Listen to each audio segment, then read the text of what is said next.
Everyone was laughing at the table when the question came up about the surgery date. It should have been simple. Instead, the room went silent. His mother froze. His father avoided his eyes.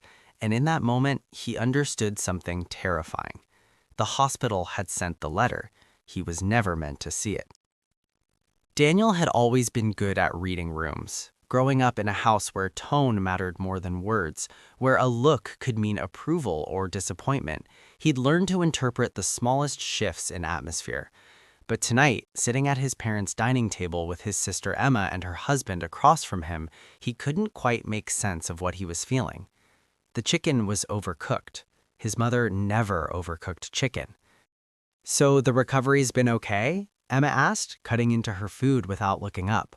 Her voice had that careful quality it always got when she was performing concern rather than feeling it. "Yeah, mostly," said Daniel. "I mean, the incision site still pulls a little when I move wrong, but Dr. Patel said that's normal for the first few months." His father reached for the wine bottle, refilling his glass though it was only half empty. The burgundy liquid caught the light from the chandelier his mother had insisted on installing last year, the one she said made the house feel more complete. "We're just glad it all worked out," said his mother, her smile tight at the corners. She'd been smiling like that all evening, like her face hurt from holding the expression. "Right," said Daniel slowly, "though I still don't get why you guys were so weird about the whole thing beforehand. I must have called you 5 times trying to confirm when you were coming to the hospital." The silence that followed wasn't just quiet. It was dense, suffocating, like someone had sucked all the air from the room and replaced it with something heavier. Emma's fork stopped midway to her mouth. His father's hand tightened around his wineglass. His mother's smile finally cracked, reforming into something that looked almost like panic before smoothing out again into practiced neutrality. "We told you," said his mother, her voice unnaturally bright. "We had that thing with the Johnsons that weekend. We explained all this." "The Johnsons moved to Portland 3 years ago, Mom." The words hung there. Daniel hadn't meant them as an accusation, just a correction, but watching his mother's face drain of color, he realized he'd stumbled onto something that had been buried and was now clawing its way to the surface. "I meant the other Johnsons," said his mother, quickly, too quickly. "From the club, you don't know them."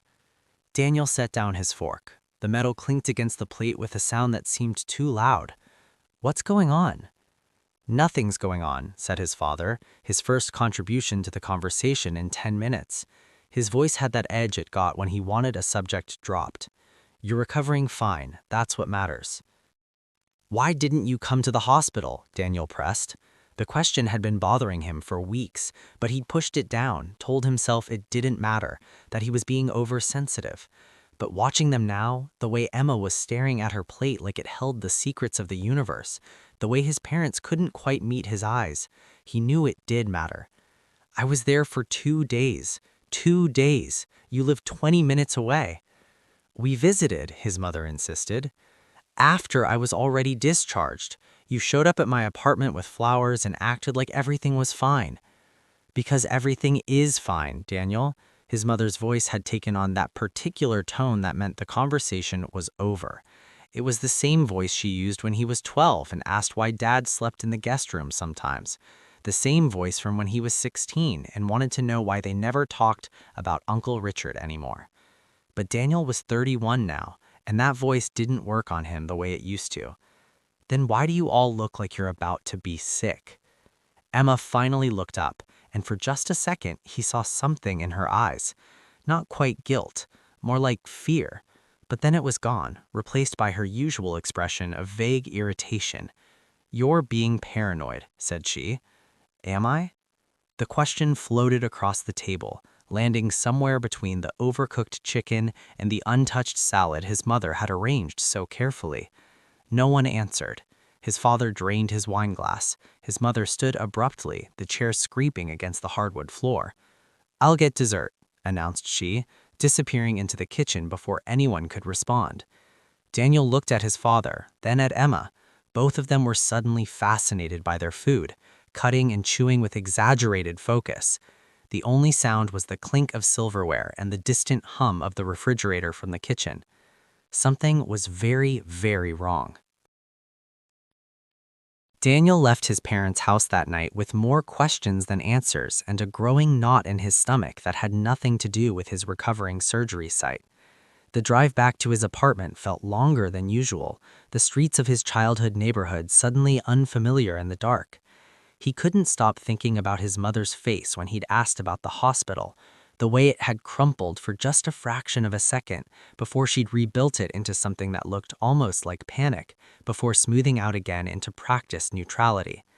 The way his father had looked everywhere except at him, the way Emma who never kept her mouth shut about anything, had gone completely silent. The surgery was routine. A kidney stone that had gotten complicated required an extraction, nothing life-threatening, nothing that should have caused his entire family to act like he'd asked them to help bury a body. His apartment felt cold when he walked in, despite the thermostat reading 72 degrees. He dropped his keys on the counter and stood in his kitchen, staring at nothing, trying to make the pieces fit. That's when he remembered the mail. He'd been so focused on recovery, on getting back to work, on pretending everything was normal, that he'd barely looked at the stock of envelopes that had been accumulating. Most of it was junk: credit card offers, grocery store circulars, solicitations from charities he'd donated to once 3 years ago. But there, near the bottom of the pile, was an envelope from St. Mary's Hospital. His hands shook slightly as he opened it. Probably just a bill, he told himself, or maybe a survey about his experience, asking him to rate his care from 1 to 10. But it wasn't a bill. The letter was dated 2 weeks before his surgery. The paper was crisp, official, printed on St. Mary's Hospital letterhead with Dr. Patel's name at the top. Dear Mr. and Mrs. Harrison, thank you for your recent inquiry regarding your son Daniel's upcoming surgical procedure. As discussed during our phone consultation, I want to confirm the details we covered. Daniel read the first paragraph 3 times before his brain could process what it was saying. Mr. and Mrs. Harrison. Not Dear Daniel, not Dear Patient, your son Daniel's upcoming surgical procedure. As discussed during our phone consultation. He hadn't known about any phone consultation. He'd scheduled the surgery himself, talked to Dr. Patel himself, filled out all his own paperwork. His parents hadn't been involved at all. They'd found out about it the same way Emma did when he'd called to let them know it was happening. Or so he'd thought. His eyes skipped down the page, catching phrases that didn't make sense, words that seemed to be written in English but arranged in a way that defied comprehension. Your concerns about the timing, agreed that Daniel should not be informed, family history considerations, genetic testing results will be forwarded to you directly. Strongly advise maintaining privacy regarding these findings. The letter was 2 pages long. Daniel read it 4 times, then a 5th, then sat down on his kitchen floor because his legs suddenly didn't want to hold him anymore. They'd called his doctor before his surgery without telling him. They'd had a consultation about him, about his medical procedure, about something in his family history that apparently required genetic testing he didn't know about. In Dr. Patel who he'd trusted, who'd performed his surgery, had agreed to keep it from him. Genetic testing results will be forwarded to you directly, not to Daniel, to his parents. Results of tests done on his body with his tissue during his surgery being sent to his parents' house. His hands were shaking so badly now that the paper rattled. He set it down on the kitchen tile and stared at it. This thing that had been meant for his parents' eyes, this letter that had somehow ended up in his mailbox instead. Someone at the hospital had made a mistake, a simple clerical error.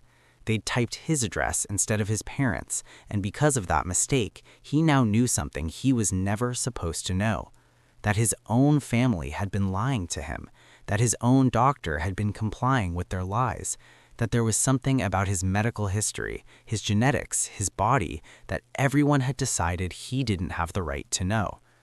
The rational part of his brain, the part that had always given his parents the benefit of the doubt, that had always assumed the best intentions, tried to find an innocent explanation. Maybe they'd been worried.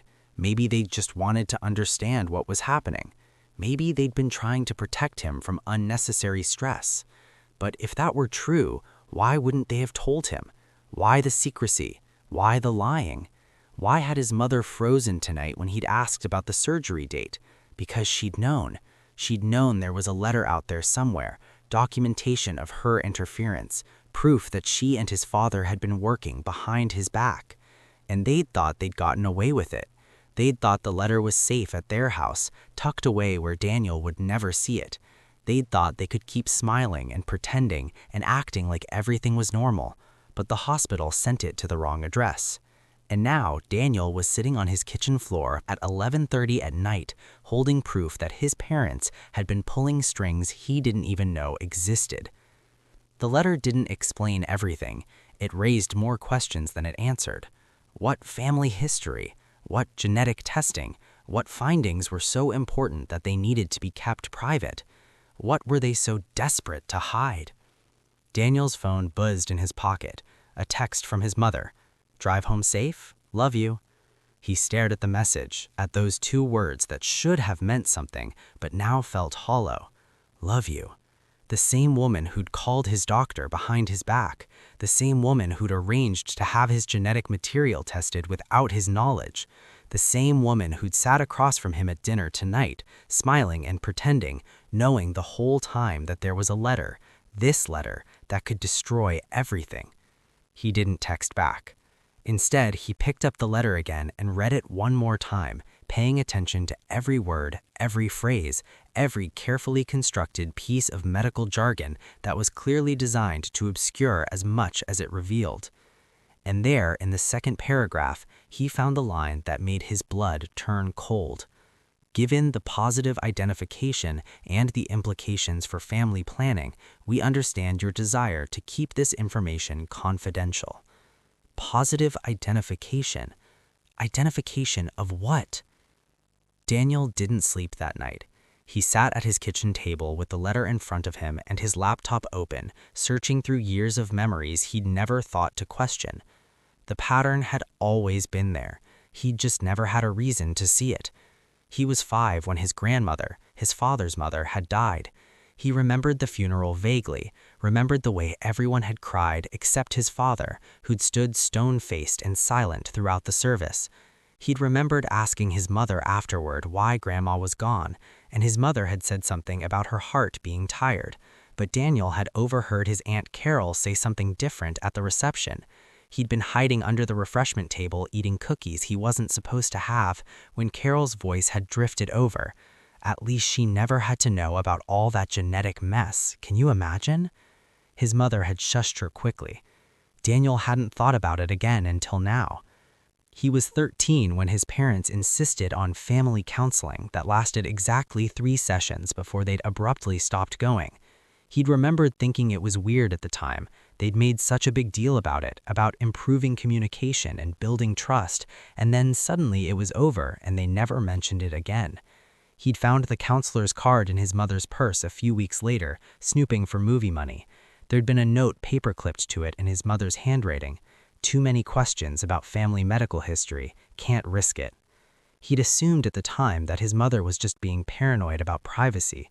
Now he wondered what questions the counselor had been asking, what his mother had been trying to hide. He was 17 when Emma got pregnant the first time, a pregnancy she'd terminated without telling their parents until after it was done. Daniel was the only one he'd confided in, swearing him to secrecy, but their parents had found out anyway, somehow, and the fight that followed was nuclear. He remembered standing outside his mother's bedroom door listening to her scream at Emma, "You have no idea what you could have passed on, no idea what you could have done." At the time, he'd thought she was talking about the general risks of teenage pregnancy. Now, with the letter in front of him, those words took on a different meaning. What you could have passed on. He pulled up his medical records on his laptop, the ones he could access through the patient portal anyway. His vaccination history, his broken arm from when he was 9, his blood work from his last physical. Everything looked normal, completely, utterly normal. But the letter had mentioned genetic testing testing that was done during his surgery, testing he hadn't consented to, testing whose results were being sent directly to his parents. Daniel opened a new search tab and typed genetic testing without consent, legal. The results were complicated. In most cases, doctors need explicit consent for genetic testing, but there were gray areas. Tissue samples taken during routine procedures could potentially be used for additional testing if it fell under the umbrella of the original consent forms. Daniel pulled out the paperwork from his surgery, the massive stock of forms he'd signed without reading too carefully because he'd trusted Dr. Patel, trusted the system, trusted that everyone had his best interests at heart. There, buried in paragraph 7 of the consent form, was a clause. I understand that tissue samples removed during my procedure may be used for diagnostic testing deemed medically necessary by my physician. Medically necessary. But if the testing was medically necessary, why hadn't Dr. Patel mentioned it to him? Why send the results to his parents instead of to him, the actual patient? Daniel's phone rang. His mother. He let it go to voicemail. Immediately, she called again. He stared at the screen, watching her name flash. Finally, on the 4th ring, he answered. "Daniel, honey, I'm so glad you picked up."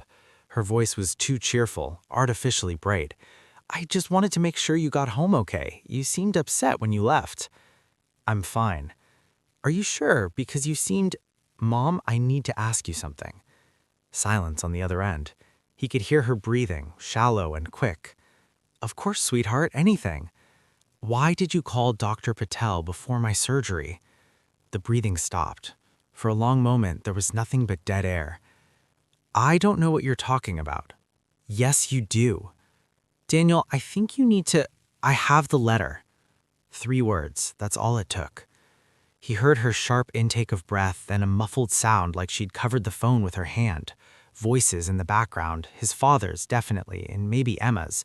Then his mother came back on the line, and her voice was completely different, not cheerful anymore, cold, controlled.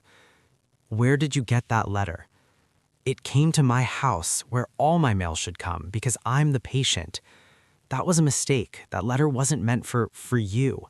"Yeah, I figured that out. What I haven't figured out is why my own parents would go behind my back to my doctor and arrange for genetic testing without telling me." "Daniel, please, you need to calm down. What are you hiding?" "We're not hiding anything. We were just concerned about—" "What are you hiding?" He'd never raised his voice at his mother like that, not once in 31 years. The silence that followed felt apocalyptic. When she spoke again, her voice was barely a whisper. "You need to come over tomorrow. Your father and I will explain everything." "Explain now." "Not over the phone." "Mom, tomorrow, Daniel, 2 o'clock. We'll tell you everything, I promise."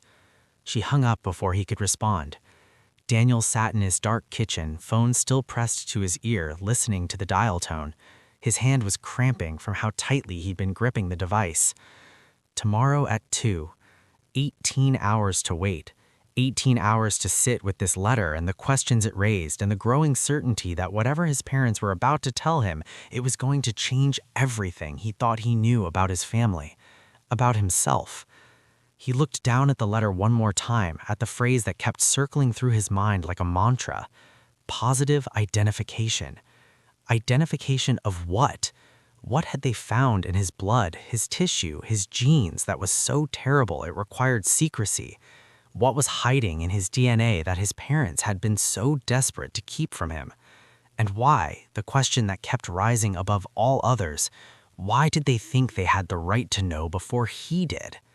His phone buzzed with a text. "Emma, Mom told me you found out. I'm sorry, but please give them a chance to explain. It's not what you think." He typed back. "Then what is it?" 3 dots appeared, then disappeared, then appeared again. Finally, "Not my place to say, but please, Danny, go tomorrow. Listen, they thought they were protecting you." "Protecting me from what?" No response. Daniel pushed away from the table and walked to his bathroom. The mirror showed him the same face he'd seen every day for 31 years. Brown eyes, his father's nose, his mother's chin, the scar on his eyebrow from when he'd fallen off his bike at 8 years old. Nothing had changed. He looked exactly the same as he had yesterday, last week, last year. But he wasn't the same. Because yesterday he believed his parents were good people who loved him. Yesterday he believed his doctor worked for him, not for his family. Yesterday he believed that his body, his medical information, his genes belonged to him. And now he knew that somewhere in his genetic code was a secret his parents had been keeping from him his entire life. A secret that they'd gone to extraordinary lengths to hide. A secret that tomorrow at 2 o'clock they were finally going to have to reveal. Daniel arrived at his parents' house at exactly 1:58 p.m. The front door was already open before he'd finished walking up the path. His mother must have been watching for him through the window. She looked like she'd aged a decade overnight. Her eyes were puffy, rimmed with red. She'd changed clothes at least twice based on the nervous way she kept smoothing down her sweater. "Daniel," she said, her voice cracking on his name. He walked past her without responding. The living room had been staged like a theater set. His father sat in his usual chair, looking smaller than he'd ever seen him. Emma was on the couch, picking at her cuticles. And on the coffee table, spread out like evidence at a trial, were papers, medical documents, files, a manila folder so worn that it looked like it had been opened and closed 1,000 times. "Sit down, honey," she said, gesturing to the empty spot on the couch next to Emma. "I'll stand." His father cleared his throat. "Daniel, what we're about to tell you, just tell me. No more stalling, no more protecting me. Just tell me the truth." The words came out harder than he intended, but he was past caring about managing everyone's feelings. He'd spent 31 years being the good son, the understanding one, the one who smoothed over uncomfortable moments and pretended not to notice when things didn't add up. That was done now. His mother lowered herself slowly into the other chair, her hands trembling. She looked at her father, then at Emma, then finally at Daniel. "You're not sick. The genetic testing showed that you're perfectly healthy. No hereditary conditions, no markers for disease. That's not what we found." "Then what did you find?" His father picked up the manila folder. His hands were shaking too. "When you were born, the hospital did standard genetic screening, just routine stuff, nothing invasive. But there was an anomaly, something that didn't match what they were expecting based on mine and your mother's blood types." "Kind of anomaly?" "The kind that required more testing," his father continued. "Testing we had to request privately through our family doctor because we didn't want it on any official records." "Why not?" Silence. "Why not?" Emma flinched. His mother closed her eyes. His father opened the folder and pulled out a document so old that the paper had yellowed at the edges. "Because the testing confirmed that biologically I'm not your father." The words hung in the air like smoke, thick and choking. "What?" "The genetic screening showed that you and I don't share DNA," his father said, each word causing him physical pain.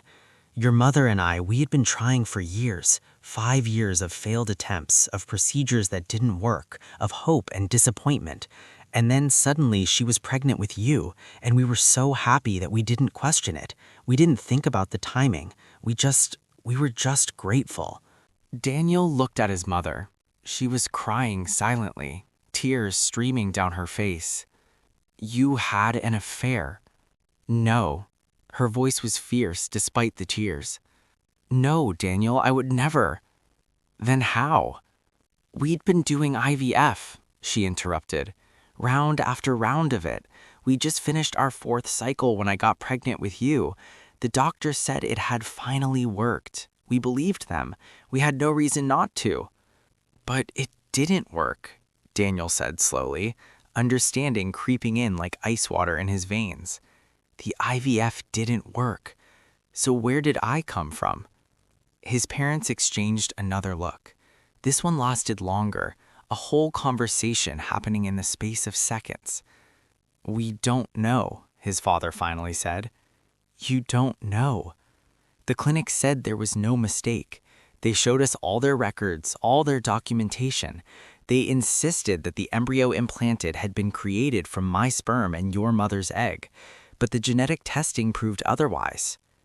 So someone at the clinic lied or made a mistake or deliberately used the wrong genetic material, Emma said quietly. It was the first time she'd spoken since Daniel arrived. That's what the lawyers said when Mom and Dad consulted them, that it was most likely a case of intentional donor substitution. Daniel's floor felt like it was tilting. Donor substitution?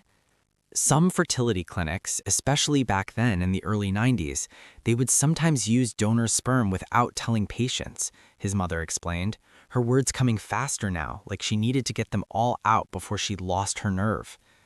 If a couple's own genetic material wasn't producing viable embryos, some doctors would just substitute, use donor sperm, tell the parents it was theirs. The patients would never know the difference, and the clinic would get their success statistics up. That's illegal. Now it is, his father said. But 31 years ago, the regulations weren't as strict. And by the time we found out, by the time we had proof, the clinic had closed. The doctors had retired. There was no one left to hold accountable. Daniel's legs suddenly didn't want to hold him anymore. He sat down heavily on the arm of the couch, his mind racing. So you've known my entire life that I'm not... He couldn't finish the sentence. You are my son, his father said, and there was anger in his voice now, fierce and protective. Biology doesn't change that. You're my son in every way that matters. Except genetically. Daniel, that's why you called Dr. Patel. You wanted to know if the genetic testing for my surgery would show anything. You were afraid I'd find out. His mother nodded miserably. We'd worked so hard to keep it private. We never told anyone, not family, not friends. We made the records sealed. We made sure everything was handled through lawyers who specialized in this kind of thing. We thought if we just never told you, then it wouldn't matter. You'd live your whole life as our son, as your father's son, and this one piece of biology would be irrelevant. But it's not irrelevant, Daniel said, his voice hollow. Because it's my life, my genetics, my identity. Your identity is who you are, not whose DNA you carry, Emma interjected. You're Daniel Harrison, you're our brother, their son. That doesn't change. Everything changes. The words exploded out of him. Everything I thought I knew about where I came from, who I am, it's all a lie. It's not a lie, his father insisted. It's just incomplete information. Incomplete information? That's what you're calling this? Daniel stood up, pacing now, unable to sit still. You let me grow up thinking I was your biological son. You let me tell doctors I had your family medical history. What if there's something in my actual genetic history I need to know about? What if my real biological father had heart disease or cancer or... We thought about that, your mother said quickly. We had you tested for everything, every genetic marker for every condition we could think of. That's what all those routine checkups were when you were little. We made sure you were healthy. We made sure... You made sure without telling me what you were doing or why. You ran tests on me, your own son, without his knowledge or consent, just to protect your secret. The accusation hung heavy in the air. We were protecting you, your mother said, her voice rising. Do you know what it would have done to you growing up, knowing you were the result of some clinic's mistake, knowing that somewhere out there was a man who was your biological father, but who we could never find because the clinic destroyed all their records? We thought it was better. Better for who? Daniel shouted. Better for you? Because you didn't have to admit that you'd been lied to, that you'd been violated by a medical system that decided your consent didn't matter? His mother flinched like he'd slapped her. We were trying to protect you from that same violation, she said quietly. We didn't want you to spend your life searching for a ghost. We didn't want you to feel like you were incomplete or like you didn't belong. But I am incomplete now. Don't you see that? You took away my choice. You took away my right to know my own story. And you did it all under the guise of protecting me, when really you were just protecting yourselves. His father stood up, his face flushed. That's not fair, Daniel. Isn't it? If this was really about me, you would have told me when I was old enough to understand. You would have given me the information and let me decide what to do with it. But instead, you lied. For 31 years, you lied, and the only reason I know now is because of a clerical error. If that letter had gone to your house like it was supposed to, I'd still be in the dark." "We were going to tell you," Emma said. "Eventually." "When? When you were 40, 50? When you were on your deathbeds and it didn't matter anymore?" No one had an answer for that. Daniel looked at the three of them, these people who had raised him, who he'd loved and trusted and thought he knew. They looked like strangers now, or maybe he was the stranger. Maybe he was always the stranger, the one who didn't quite fit, the secret they'd all been keeping. "I need to know who he is," Daniel said finally. His mother's face crumpled. "Sweetheart, I told you, we don't. You need to find out. The clinic may be closed, but there have to be records somewhere. Donors had to sign consent forms. There have to be databases, registries. With DNA testing now, there have to be ways to find out." "And then what?" his father asked. "Say we do find him. Say we track down some man who donated sperm 31 years ago and probably doesn't even remember doing it. Then what? He's not your father, Daniel, not in any meaningful sense." "He's more my father than you are." The words came out before he could stop them, and he watched his father's face go white, watched something in him break. His father, the man who'd taught him to ride a bike, who'd sat through every school play, who'd helped him move into his first apartment, this man who raised him, looked at him with such profound hurt that Daniel almost took it back. Almost. But he didn't. Because it was true, or at least it felt true in that moment. Because biology mattered, whether they wanted to admit it or not. History mattered. Truth mattered. And he'd been denied all of it. "I need to know who he is," Daniel said finally. His mother's face crumpled. "Sweetheart, I told you, we don't. You need to find out. The clinic may be closed, but there have to be records somewhere. Donors had to sign consent forms. There have to be databases, registries. With DNA testing now, there have to be ways to find out." "And then what?" his father asked. "Say we do find him. Say we track down some man who donated sperm 31 years ago and probably doesn't even remember doing it. Then what? He's not your father, Daniel, not in any meaningful sense." "He's more my father than you are." "I think you should leave," his mother said, her voice barely audible. "Mom." "Please, we need some time. You need some time. We all need to—" She couldn't finish. Emma stood up, reaching for him, but Daniel pulled away. He looked at all of them one last time, his mother crying, his father staring at the floor, Emma frozen between them, and then he turned and walked out. The drive home was a blur. He didn't remember getting in his car, didn't remember navigating the streets. He just found himself sitting in his parking lot, hands gripping the steering wheel, staring at nothing. His phone buzzed. A text from his father. "I'm sorry. I love you.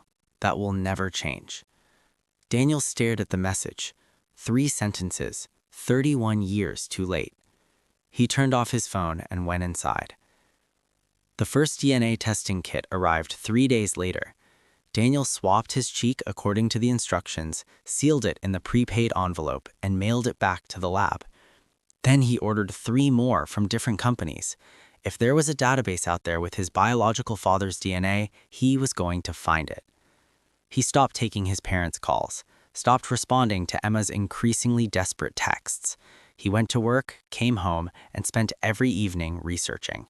Fertility clinic scandals, DNA databases, rights of donor-conceived individuals, support groups for people who discovered late in life that their parents weren't biologically theirs. There were more of them than he'd expected. Thousands of people in online forums, all sharing similar stories. Some had found their biological parents through genetic testing. Others never found answers. Some reconciled with the parents who'd lied to them. Others never spoke to their families again. Daniel wasn't sure which category he'd fall into yet. The results from the first DNA test came back after 4 weeks. No immediate matches for a parent, but dozens of distant relatives, third cousins, fourth cousins, people who shared fragments of DNA with him, but not enough to trace a clear line. Daniel created a spreadsheet, He reached out to each match, carefully explaining that he was searching for his biological father, asking if anyone in their family had donated sperm in the early 1990s.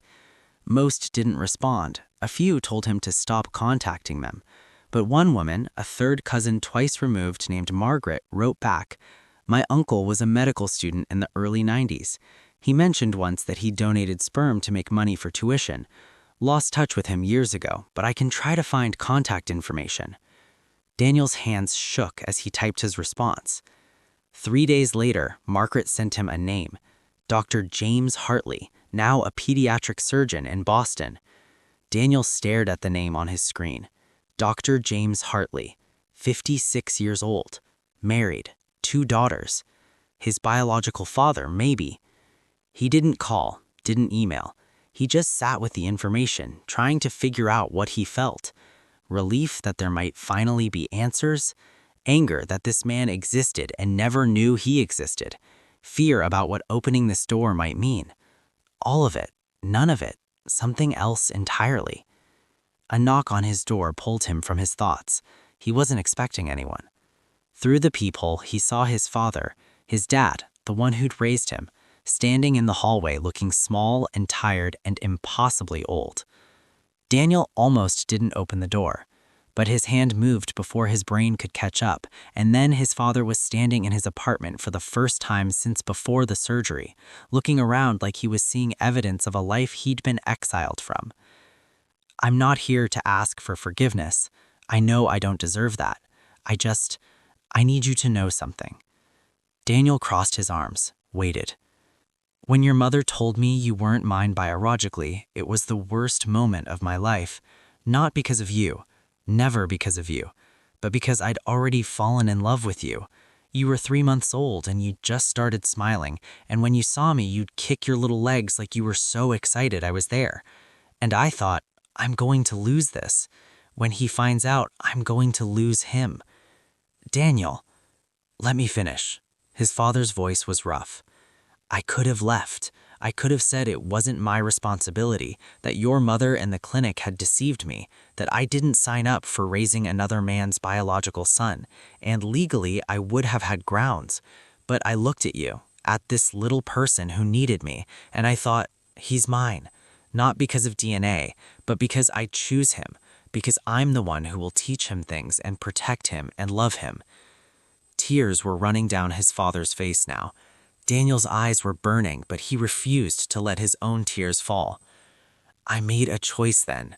Right or wrong, I chose to keep the secret because I couldn't bear the thought of you growing up feeling like you were different, like you were a mistake. I know now that wasn't my choice to make. I know I robbed you of something important. But Daniel," his voice broke, "you have to know that every single day for 31 years, I have thanked God that I got to be your father. That's not a lie. That's just truth." The silence that followed felt different than the one at dinner 2 weeks ago. Not suffocating, just heavy, weighted with all the complicated feelings neither of them knew how to name. "I found him," Daniel said finally. "My biological father, at least I think I did." His father's face went pale. "What are you going to do?" "I don't know yet." They stood there, father and son, or maybe not father and son, maybe just 2 men connected by choice and history and 31 years of complicated love, and didn't say anything else. His father laughed a few minutes later, but before he went, he pulled an envelope from his jacket pocket and set it on Daniel's kitchen counter. "This is everything we have. All the medical records, all the documents from the clinic, all the dead ends we hit when we tried to find answers. It's yours. It was always yours. I'm sorry it took me so long to give it to you." After he left, Daniel opened the envelope. Inside were decades of papers, hospital records from his birth, forms from the fertility clinic, legal documents attempting to trace the donor's identity, medical files tracking every test they'd secretly run on him throughout his childhood. Evidence of deception, but also evidence of love, twisted and misguided though it had been. At the bottom of the envelope was a photograph, Daniel at 2 years old, sitting on his father's shoulders, both of them laughing at something off camera. His father's hands were holding his ankles, keeping him steady, safe. Daniel put the photo on his refrigerator. Then he sat down at his laptop and pulled up the information Margaret had sent him. Dr. James Hartley, pediatric surgeon, Boston. He opened a new email. Dear Dr. Hartley, my name is Daniel Harrison. I was born on April 15, 1994, and I have reason to believe you may be my biological father through anonymous sperm donation. I recently discovered this information and am reaching out in hopes that we might connect. I'm not looking for anything from you except information about my genetic history and perhaps the chance to understand where I came from. If you're willing to talk, I'd appreciate the opportunity. His finger hovered over the send button. 31 years of not knowing, of being kept in the dark, of everyone else making decisions about his identity without him. This was his choice now, his decision, his life. He hit send. The coffee shop Dr. Hartley had suggested was neutral ground, not too far from Daniel's apartment, not too close to anywhere that held memories. Daniel arrived early, ordered a coffee he didn't drink, and sat by the window watching people pass by on the street outside. He'd exchanged a dozen emails with Dr. Hartley over the past 6 months, careful, polite messages that slowly became more personal. Yes, he donated sperm in medical school. No, he'd never known what happened to those donations. He'd been married for 25 years, had 2 daughters, 23 and 19. He'd been shocked to receive Daniel's email. He'd done a DNA test. They were a match. He had Daniel's eyes, it turned out, and his tendency toward caffeine addiction, and a family history of good cholesterol but bad knees. The man who walked into the coffee shop at exactly 2 p.m. looked like an older version of the face Daniel saw in the mirror. Same nose, same way of standing, same nervous gesture of running his hand through his hair. Daniel? Dr. Hartley asked, though he clearly knew. Dr. Hartley. James, please. They shook hands awkwardly, then sat down across from each other. For a long moment, neither spoke. I don't know what I'm supposed to say, James finally admitted. I've imagined this conversation 100 times since you first reached out, and I still don't know how to... He stopped. I want you to know I didn't know about you. I wouldn't have if I'd known there was even a possibility. I know. I read about the clinic, about what they did. You're not responsible for their choices. But you exist because of mine, because I needed tuition money and it seemed like an easy way to make it. I never thought about... He gestured vaguely. I never thought about you, about the fact that someone might be out there, a person who was half me. I was 23 and stupid, and I signed some papers and walked away. Do you regret it? James looked at him for a long moment. I regret that you grew up not knowing. I regret that your parents felt they had to lie. But do I regret that you exist? No. How could I? You're sitting right here. They talked for 2 hours. James told him about his daughters, showed him pictures on his phone, told him about his practice, about the kids he operated on, about the life he'd built. Daniel told him about his work, about the surgery that had unraveled everything, about the complicated reconciliation he was attempting with his parents. Because he was attempting one, slowly. His father, the man who'd raised him, was his father. Biology didn't erase that.